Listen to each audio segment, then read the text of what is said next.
মূল বিষয় হচ্ছে বর্তমান ব্যবস্থায় এক ভোটও যদি আপনি না পান, আইনত আপনি নির্বাচিত হতে পারবেন বিনা প্রতিদ্বন্দ্বিতা। সুতরাং এখানে 5% পেলেও সহি, 40% পেলেও সহি।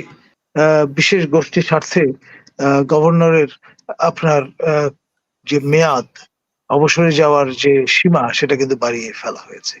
একই রকম ভাবে ব্যক্তি স্বার্থে, দলের স্বার্থে আপনার এই জুডিশিয়ারিতে পরিবর্তন নিয়ে আসা হয়েছে। আসলে যেই পদ্ধতিতে আমরা নির্বাচনের আয়োজন করে অভ্যস্ত হয়ে গেছি, এটি অ্যানাক্রোনিস্টিক হয়ে গেছে, অর্থাৎ মানধাতার আমলের, এবং এটা সংস্কার অত্যাবশ্যক। যতক্ষণ পর্যন্ত তা না হচ্ছে ততক্ষণ পর্যন্ত আমরা এই বিতর্ক করতেই থাকবো, এই পার্সেন্টেজের শুভঙ্কর এবং তার ফাঁকি।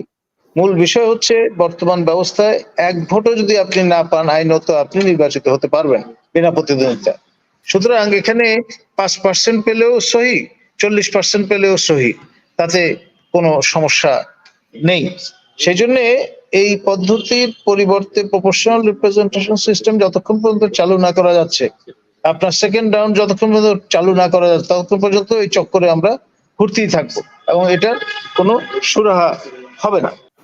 এবং আমি মনে করি এ ধরনের কার্যক্রম বা ব্যবস্থাদি মূলত করণিক চিন্তা থেকে উদ্ভূত। আপনার নিটিগ্রিটি, এই উকুন বাছা স্টাইলে আসলে সমস্যার সমাধান করা যাবে না। পলিসি ডিকটাম, পলিসি ইস্যুস, পলিসি মেকারদের দিয়ে আপনার যদি প্রণীত হয়, তাহলে তা হবে কার্যকরী। এবং সেই বিষয়টা নিয়ে কাজ করতে হলে আসলে প্রয়োজন অর্থনীতিবিদদের, প্রয়োজন যারা বিষয়গুলো নিয়ে এক্সপার্ট তাদের, এবং সেখানে কোনো রাজনৈতিক প্রভাব থাকতে পারবে না। যদি থাকে তাহলে অবশ্যই তা কম্প্রোমাইজড একটা অবস্থায় নিয়ে যাবে। এ বিষয়ে আমার মনে হয় নির্মোহভাবে আপনার চিন্তা ভাবনা করতে হবে। আপনার এই জিন্দাবাদ মুর্দাবাদ মার্কা কথাবার্তা, কিংবা আপনার কে কুপিত হবেন, কে খুশি হবেন, বা তার ব্যক্তি স্বার্থক্ষুণ্ণ হবে কি হবে না, এই বিষয়গুলো মাথায় রেখে কেউ যদি আপনার এ ধরনের বিধি প্রণয়নের দিকে যান, তাহলে তা হবে আত্মঘাতী।